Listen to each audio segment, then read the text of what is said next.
आदरणीय संत जन भक्तों, आप सभी को राधे राधे। हरे कृष्णा हरे कृष्णा। बोलो दामोदर मास की जय। कार्तिक मास का आज पंचम दिन है। आप सभी श्रद्धालुओं को प्यार भरी राधे राधे। गुरुर्ब्रह्मा गुरुर्विष्णु गुरुर्देवो महेश्वराय, गुरुर्साक्षात् परब्रह्म तस्मै श्री गुरुवे नमः। आप सभी के गुरुजनों को प्रणाम करते हैं और गोस्वामी हरिदास जी महाराज और हरिवंश राधा वल्लभ जी को प्रणाम करते हैं। श्री चंद भगवान जी को नमन करते हैं, हरिहर महाराज जी को नमन करते हैं और आप सभी को राधे राधे कहते हैं। चलिए अगला पड़ाव प्रारंभ करते हैं। कथाओं के उस दौर में हम जाते हैं जिस दौर में पूरा संसार इस कार्तिकेय में और दामोदर में लीन हो जाता है। कल हमने कुछ लघु कथाएं आपको बताई। आज हम कार्तिक में आंवले की महिमा का बखान कर रहे हैं, कुछ जानकारी दे रहे हैं, कुछ ले रहे हैं आप लोगों के माध्यम से और गुरु श्री चरणों के रज के माध्यम से और राधा रानी की कृपा से। परमानंदम परमेश्वराय सच्चिदानंदो स्वरूपाय नमामि नमः। मंगलम भगवान विष्णु मंगलम गरुड़ध्वजा मंगलम पुंडरीकाक्षाय मंगलम तनोहरे।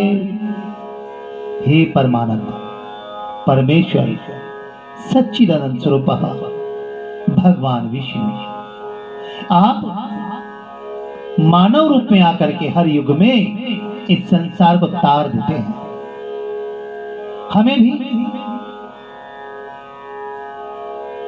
इस अपार दुख भरे संसार से राधा नाम का सहारा लेकर के पार लगाइए। कार्तिक मास के शुक्ल पक्ष की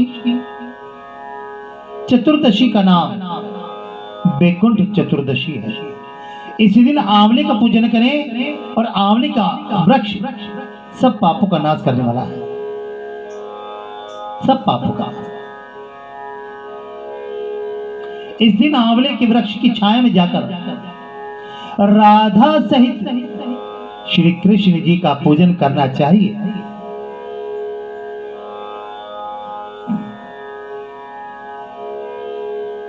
फिर भगवान को साष्टांग प्रणाम करके आंवले के वृक्ष की 108 प्रदक्षिणा करें और तत्पश्चात ब्राह्मण को भोजन कराएं और यथाशक्ति दक्षिणा से उन्हें प्रसन्न करें।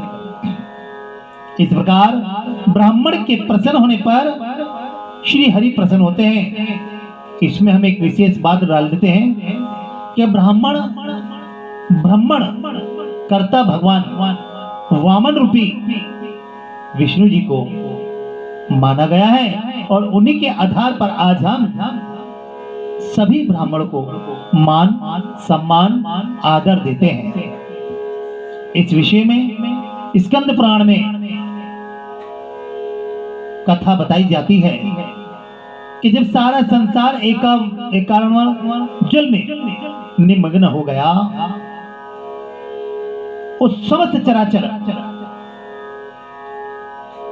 प्राणी नष्ट हो गए थे। उस समय देवादिदेव सनातन ब्रह्मा जी ने अविनाशी पर ब्रह्म का जप करने लगे। तब जप करते हुए उस समय देवादिदेव आगे श्वास निकला और साथ ही भगवत दर्शन के अनुरागवश उनके नेत्र से जल निकल आया। प्रेम के आंसू से वहां एक महान वृक्ष उत्पन्न हुआ, जिसमें बहुत सी शाखाएं उपशाखाएं निकली हुई थी। वह वृक्ष फलों के भार से लदा हुआ था।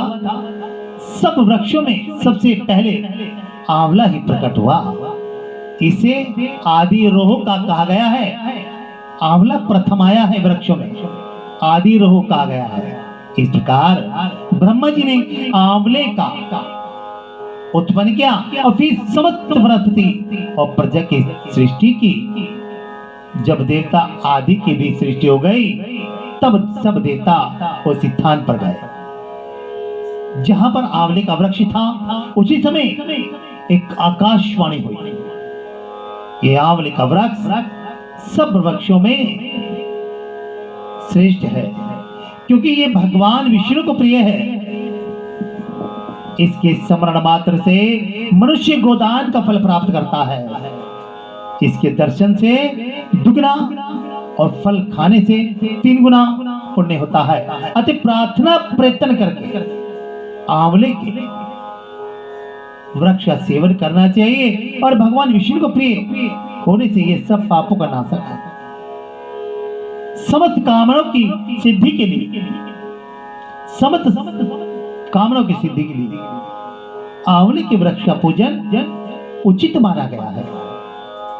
कार्तिक मास में जब सब प्रकार से यत्न करके आंवले की छाया में बैठकर श्री कृष्ण की प्रतिमा के सम्मुख कथा श्रवण करें, जो व्यक्ति कार्तिक में आंवले और तुलसी की माला धारण करता है, उसे अनंत पुण्य की प्राप्ति होती है। अनंत, जिसका कोई अंत नहीं। उसका कोई बाल बांका भी नहीं कर सकता। बाकी तो कहते कि कर्म की गति से फल मिलता है, लेकिन कर्म की गति में भी अगर दोष लगा हो तो आंवला और तुलसी से दूर माना जाता है। आंवले की छाया में बैठकर दीपमाला समर्पित करनी चाहिए और तुलसी के अभाव में यह शुभ पूजा आंवले की ही करनी चाहिए। आंवले की छाया में कार्तिक मास में ब्राह्मण दंपत्ति को एक बार भोजन से प्रसन्न करके वहीं बैठकर स्वयं भी भोजन करने से व्यक्ति अन्न दोष से मुक्त हो जाता है। ये लाभ होता है कार्तिक की कथाओं का। कहां से लाभ मिल जाता है कुछ पता नहीं, और किस से लाभ मिल जाता है इसकी जानकारियां कार्तिक की कथाओं में मिलती हैं। हम ढूंढते हैं कि मुसीबत का हल कहां से मिले, लेकिन कार्तिक आते ही हमारी सभी समस्याओं का समाधान मिलना शुरू हो जाता है। तो बोलिए राधे राधे। हाँ, सभी बोलिए राधे राधे। हरे कृष्णा हरे कृष्ण। कृष्णा और कृष्ण में अंतर है, ये बताएंगे बीच में हम आपको।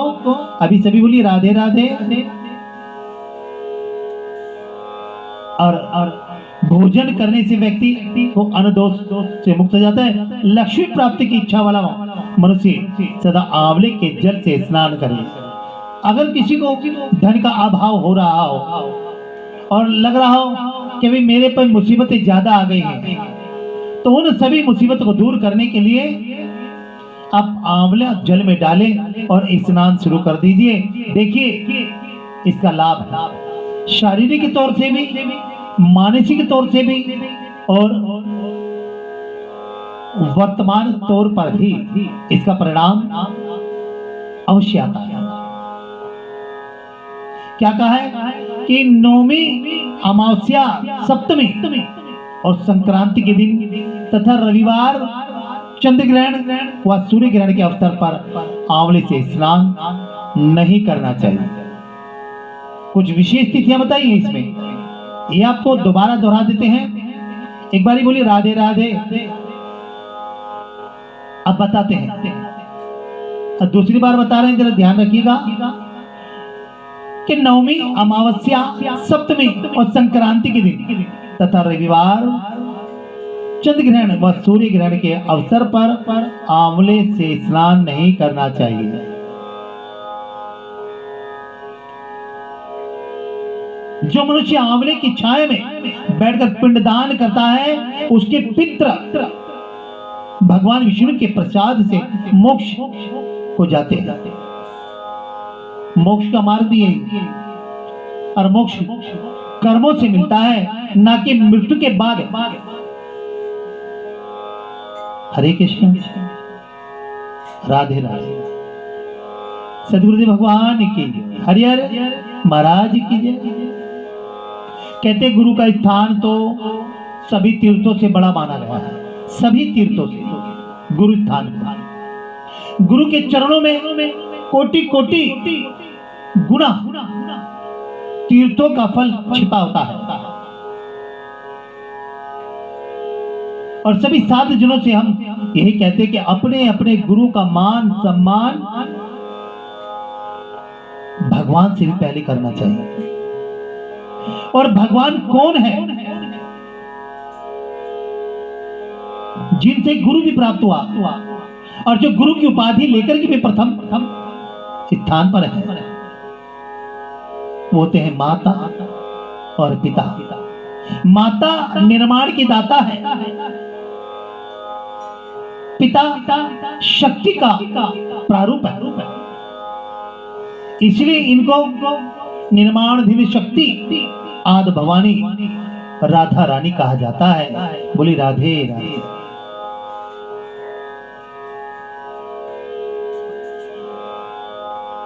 कहते हैं कि जिसके शरीर की हड्डियां आंवले के जल से धोई जाती हैं, वह फिर गर्भवास में नहीं आता। अगर कोई बुद्धिजीवी इस बात को ध्यान रख ले कि अपने पूर्वजों को मोक्ष दिलाना है, तो आंवले के वृक्ष के नीचे उनके निमित्त एक छोटा सा दीपक जलाए। और अगर किसी मृत व्यक्ति की को दोबारा इस संसार में नहीं लाना हो, तो उसकी अस्थियों को आंवले के जल से धो देना चाहिए।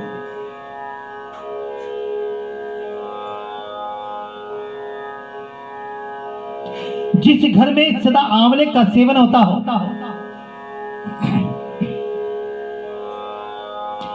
और आंवला रखा रहता हो, ये कुछ विशेष बातें होती हैं जो कहते हैं कथा का सार ही वही है जिसमें कुछ युक्तियां बताई जाए। और युक्तियों का लाभ तभी होता है जब हम उसका इस्तेमाल करते हैं, उसका उपयोग बनाते हैं।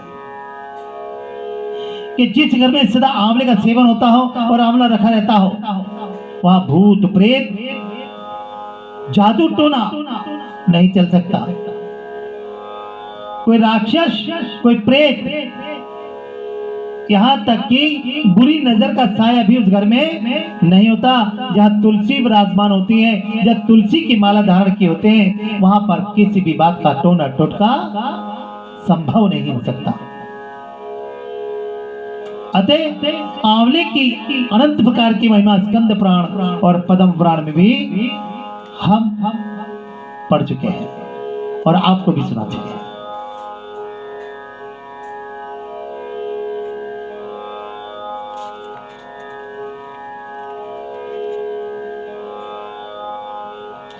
कार्तिक शुक्ल नवमी को द्वापर युग का प्रारंभ हुआ।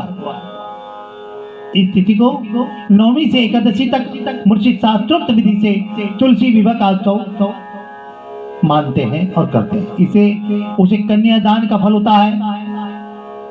नवमी से एकादशी तक ये जरूरी है कि तुलसी विवाह उसी दिन होता है, एकादशी से लेकर के नवमी से लेकर के एकादशी तक आप तुलसी विवाह को कन्यादान के फल के रूप में मान सकते हैं। पूर्व काल में कनक की पुत्री किशोरी ने एकादशी के दिन संध्या के समय तुलसी की वैवाहिक विधि से संपन्न की थी।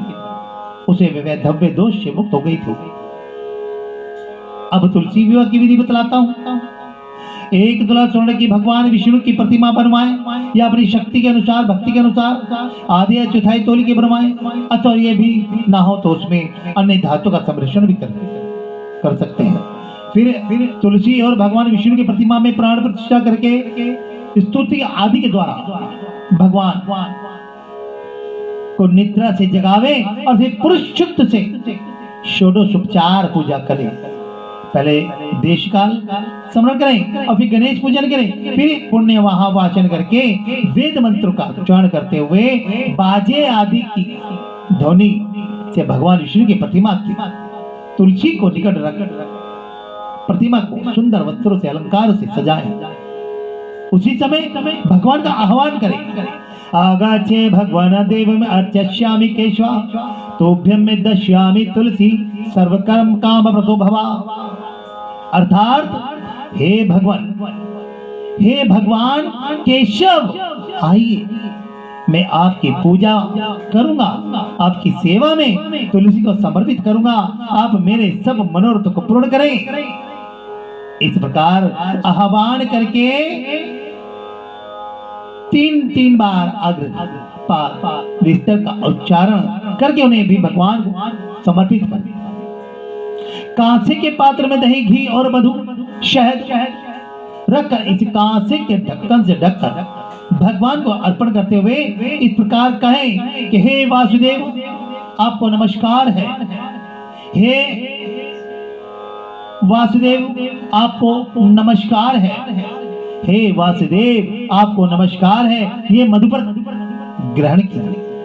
तब दोनों एक दूसरे के समक्ष रखकर मंगल पाठ करें। इस प्रकार गोधूली बेला में जब भगवान सूर्य कुछ दिखाई देते हैं तब कन्यादान का संकल्प करें और भगवान से प्रार्थना करें। आदि मध्य और अंत से रहित त्रिभुवन प्रतिपालक परमेश्वर, इस तुलसी को आप विवाह की विधि से ग्रहण करें। ये पार्वती के बीज से प्रकट हुई, वृंदावन की भस्म में स्थित रही तथा आदि मध्य अंत में शून्य है। आपको तुलसी अत्यंत प्रिय है, अतः इसे मैं आपकी सेवा में अर्पित करता हूँ। मैंने जल के घड़ों से सींचकर अन्य सभी प्रकार की सेवाएं करके अपनी पुत्री की भांति इसे पाला पोसा है, बढ़ाया है और आपकी तुलसी आपको ही दे रहा हूं। हे प्रभु कृपा करके इसे ग्रहण करें। इस प्रकार तुलसी का दान करके फिर इन दोनों को तुलसी और विष्णु की पूजा करें। अगले दिन प्रातः काल में पुनः पूजा करें। अग्नि की स्थापना करके उसमें द्वादशाक्षर मंत्र से खीर, घी, मधु और तिल मिश्रित द्रव्य की 108 आहुतियां दें। आप चाहें तो किसी आचार्य से होम कराएं या किसी सुयुक्त पंडित को बुला लें, अन्यथा इसकी भी आवश्यकता नहीं होती। आप स्वयं भी ओम नमो भगवते वासुदेवाय नमः 108 आहुतियां दे सकते हैं। प्रभु आपकी प्रसन्नता के लिए मैंने ये व्रत किया, इसमें जो कोई कमी रह गई हो वे आपके प्रसाद से पूर्णता को प्राप्त हो जाए।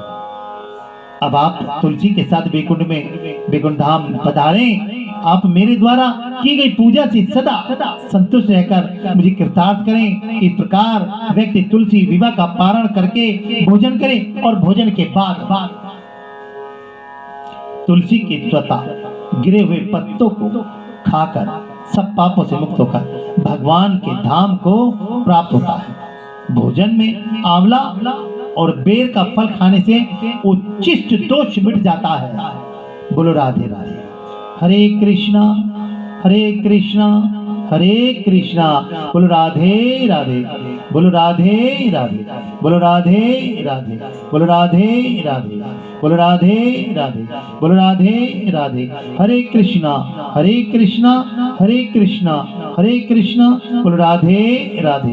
बोलो राधे राधे।